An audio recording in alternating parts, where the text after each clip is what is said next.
la nuit de Séchura. Le sable de Séchura ressemblait à un océan arrêté dans son élan.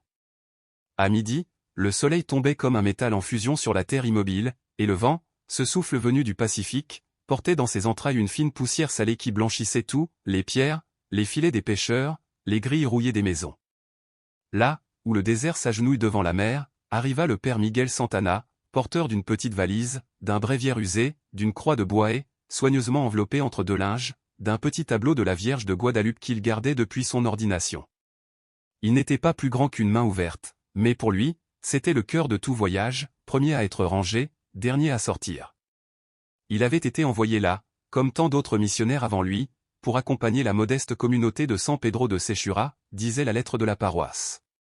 La chapelle, bâtie en adobe, tenait debout comme par miracle, un toit de canne et de tôle, une croix haute dressée contre le ciel brûlant. À quelques pas, un chemin de terre s'enfonçait dans le désert, pareil à une cicatrice ouverte.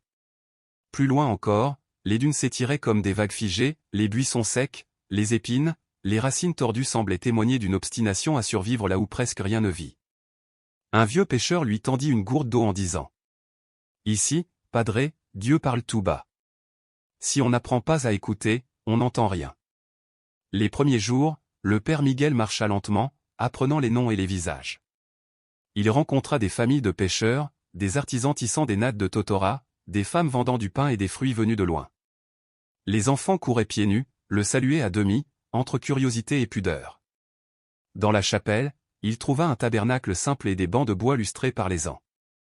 Il posa sur l'autel un petit linge blanc brodé par une femme de Catacao, déposa sur une étagère des fleurs jaunes offertes à l'entrée du hameau, et dans sa chambre une cellule de terre crue avec un lit et une table où il plaça le tableau de la Vierge, tourné vers la porte, comme une sentinelle de lumière.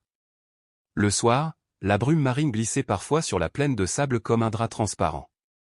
Le père Miguel montait alors sur la plus proche du nez, de là-haut, il voyait le village s'illuminer de quelques lampes, un ciel terrestre de petites étoiles vacillantes.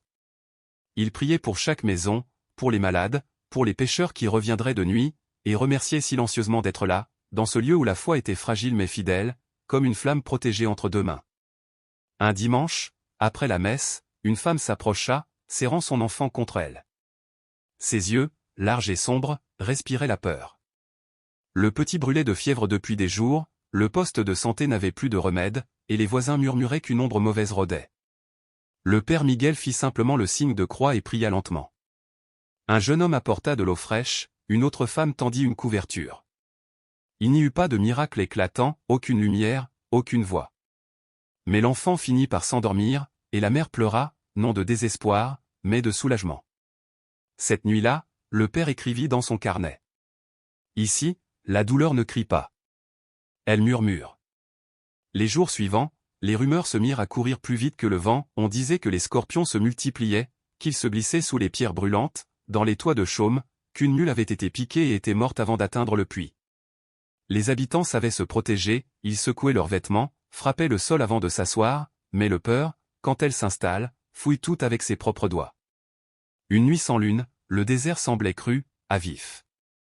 Le père Miguel, après avoir récité Compli, resta assis dans le silence. Le petit tableau de la Vierge, posé sur la table, paraissait irradier une clarté douce au non celle d'une flamme, mais celle du vernis ancien qui retient la lumière comme un souvenir. Il ferma les yeux, las. Puis il entendit un bruit, un froissement sec, semblable à des graines tombant sur une tôle. Le son venait du toit, puis du mur, puis du sol. Il se leva, pensant que c'était le vent. Fit un pas, sentit un craquement sous sa sandale. Alluma la lampe. Le sol bougeait. Des scorpions. D'abord une dizaine, puis une centaine, se déversant d'une fissure du mur, tombant du plafond comme une pluie d'ombre. Ils avançaient en ondes sombres, luisant sous la lampe, comme des flèches vivantes cherchant la chair. Miguel recula jusqu'à son lit, mais d'autres grimpaient déjà le long du bois. La gorge serrée, la main tremblante, il vit l'un d'eux tomber tout près du tableau et lever son dard. Un instant, il pensa fuir. Mais fuir où? Dehors, c'était le même désert, la même nuit.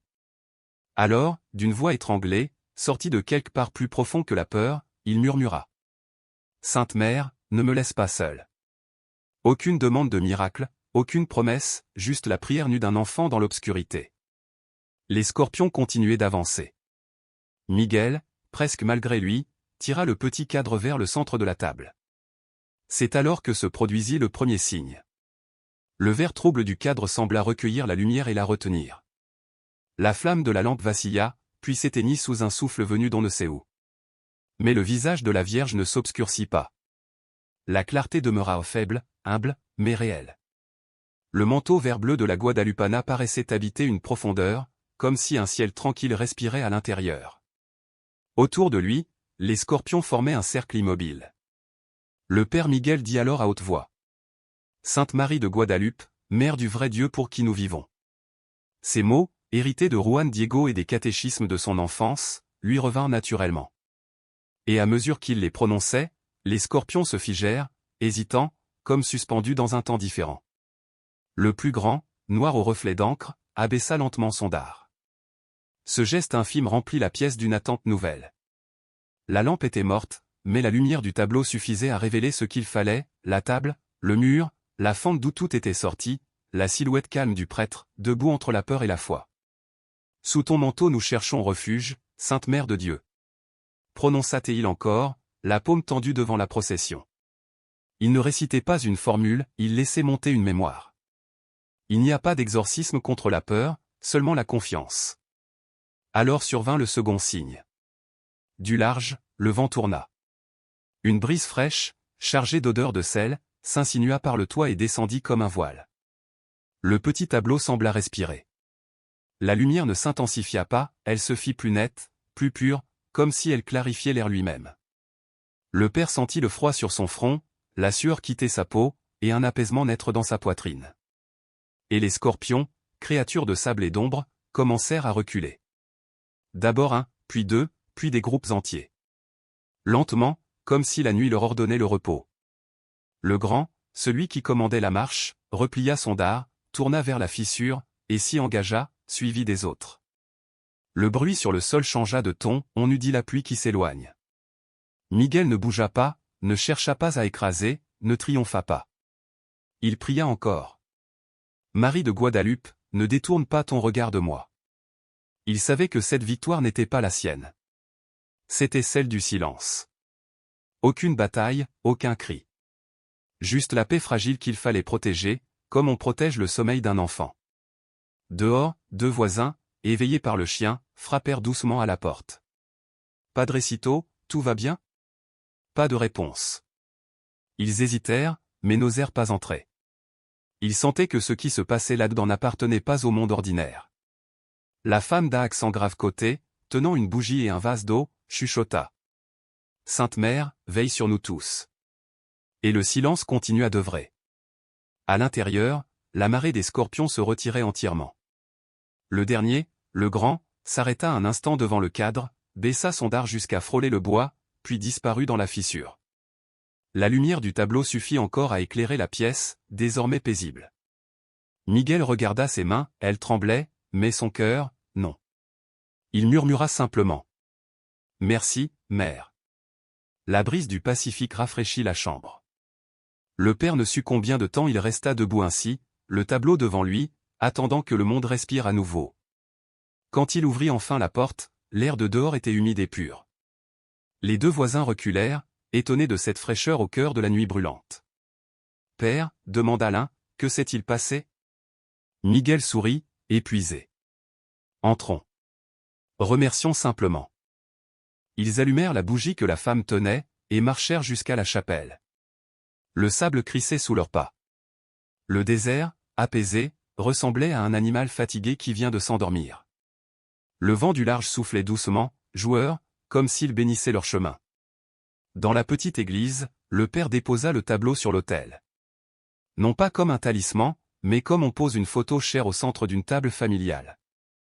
Ils chantèrent à voix basse. Cette nuit-là, Séchura dormit plus légèrement. À l'aube, les enfants furent les premiers à parler. L'un dit que le chien n'avait pas aboyé comme d'habitude.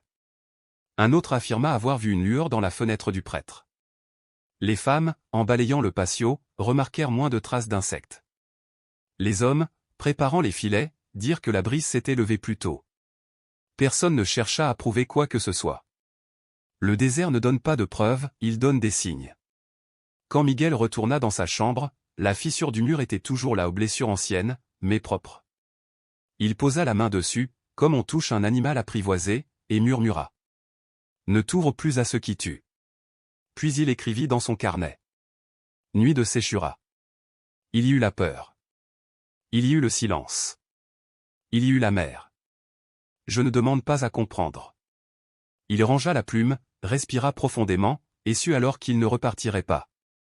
Sa mission n'était pas d'apporter ce qui manquait, mais de réveiller doucement ceux qui dormaient déjà dans la terre et dans les cœurs, la soif de Dieu dans un lieu assoiffé. Le soir venu, la chapelle fut pleine. Pas de foule, pas d'exaltation, seulement les visages connus et quelques nouveaux, la mère de l'enfant guéri, le vieux pêcheur du premier jour, 2 hommes qui s'étaient disputés depuis des mois. Le père ne raconta rien de la nuit. Au début de la messe, il dit simplement « Remercions pour ce que nous ne comprenons pas encore. » Car c'est souvent là que Dieu nous apprend à faire confiance. Au moment de la communion, il sentit un regard posé sur lui. Au fond, une jeune femme, un foulard sur la tête, pleurait doucement. Miguel pensa aux 1000 histoires qu'il n'entendrait jamais, mais qui vivaient déjà là, invisibles, comme les racines sous le sable. Avant de fermer la porte, cette nuit-là, il approcha le petit cadre de la fenêtre. Dehors, la mer respirait. Et dans le silence revenu, le désert semblait prier à son tour. Le petit cadre de la Vierge fut placé à la fenêtre. « Regarde vers le désert », murmura le père Miguel, à moitié en plaisantant, à moitié avec gravité. Le manteau turquoise, usé par les années, sembla accepter la mission. Dehors, le vent venu de la mer recommençait à monter, apportant sa fraîcheur miséricordieuse sur la peau brûlante du sable. Sous une pierre, un grand scorpion remua ses pédipalpes et, sans comprendre pourquoi, décida de ne pas sortir. Quelques jours plus tard, le désert retrouva son rythme immuable, soleil implacable, brise paresseuse de l'après-midi, murmure des cordes comptant sur les bateaux. Pourtant, quelque chose d'indéfinissable, fragile avait changé dans la communauté. Il n'y eut ni procession ni feu d'artifice, aucun pèlerin venu de l'extérieur. Mais les salutations duraient un peu plus longtemps, les silences étaient moins rudes.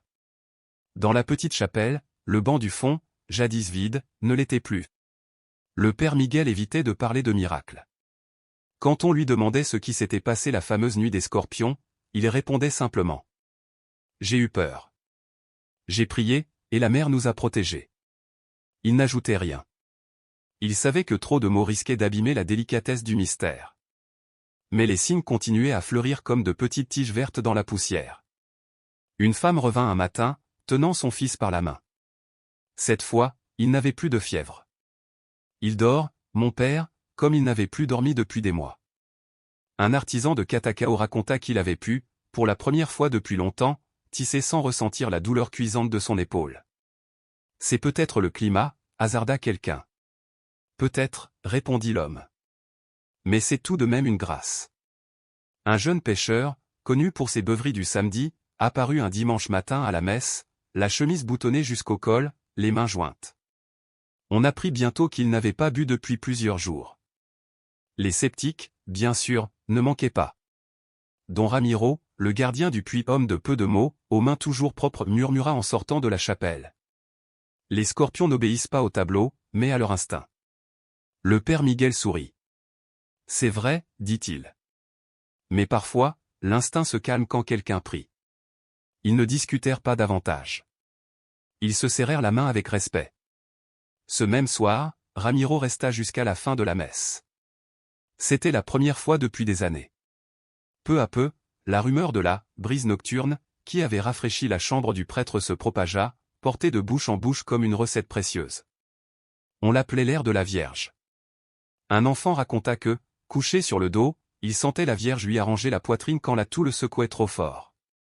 Sa mère, gênée, voulut le corriger, mais le père Miguel lui fit un clin d'œil. Laissez-le. Dieu comprend la langue des enfants. Un dimanche, à la fin de la messe, il invita les habitants à une nuit d'adoration silencieuse. Sans discours, sans micro, sans hâte. Les lumières furent éteintes, 2 bougies allumées, et le petit cadre de la Guadalupana posé près du tabernacle. Le manteau turquoise paraissait plus vieux que jamais, mais aussi plus vivant. Personne ne ressentit rien d'extraordinaire. Il y eut seulement une paix dense, compacte, comme lorsque la mer se tait soudain et laisse entendre le battement de son propre cœur. C'est alors qu'un prodige discret se produisit, une réconciliation que l'on croyait impossible. Donia Elvira et Don Goyo, voisins et parents éloignés, ne s'étaient plus parlé depuis des années à cause d'un héritage de nattes et d'un petit enclos. Assis à distance, ils semblaient étrangers. Puis, lentement, Elvira se leva. D'un pas hésitant, elle s'approcha, s'assit près de lui. Ils ne dirent rien, ne s'étreignirent pas, mais partagèrent un même mouchoir. Ceux qui les connaissaient comprirent, quelque chose de plus grand qu'une dispute venait d'être guérie. Les jours suivants, le père Miguel reçut 3 lettres. La première, d'un prêtre de Piura, l'exhortait à la prudence. La seconde, de sa mère, portait une image de la Vierge de Guadalupe et ces mots. Dieu ne t'envoie jamais où il ne t'accompagne pas. La troisième venait d'un jeune homme du village qui voulait se confesser, il disait que, cette nuit-là, il avait compris qu'il avait reçu trop de chances pour continuer à les gaspiller. Ils parlèrent, pleurèrent ensemble, puis sortirent regarder le désert rosir à l'aube. Mais tout ne fut pas douceur. Un après-midi, un garçon fut piqué par un scorpion en retirant ses sandales. Sa famille courut vers la chapelle, affolée. Nous n'avons plus de sérum. Le père Miguel se souvint du dispensaire, à 2 kilomètres. Il appela un mototaxi, serra le garrot, posa le cadre de la Vierge sur la poitrine du jeune. Ce n'est pas de la magie, répétait-il. Courez. Au dispensaire, par providence ou hasard, un technicien revenu exceptionnellement pour déposer un flacon d'antidote oublié et put le sauver. Un miracle, s'exclama l'infirmière. Non, juste du soin, répondit le technicien avec un sourire. Le jeune survécut. Il revint plus tard, le bras bandé, un chapelet neuf dans la main.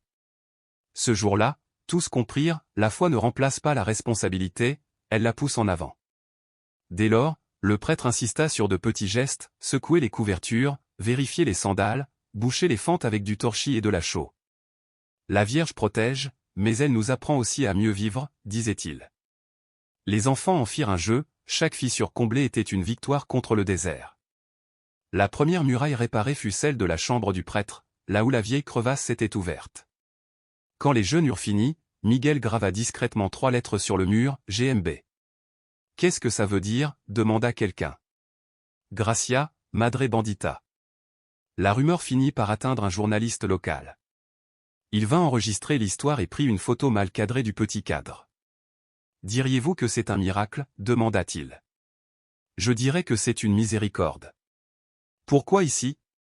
Pourquoi maintenant? Le prêtre regarda la fenêtre où entrait la lumière blanche du désert.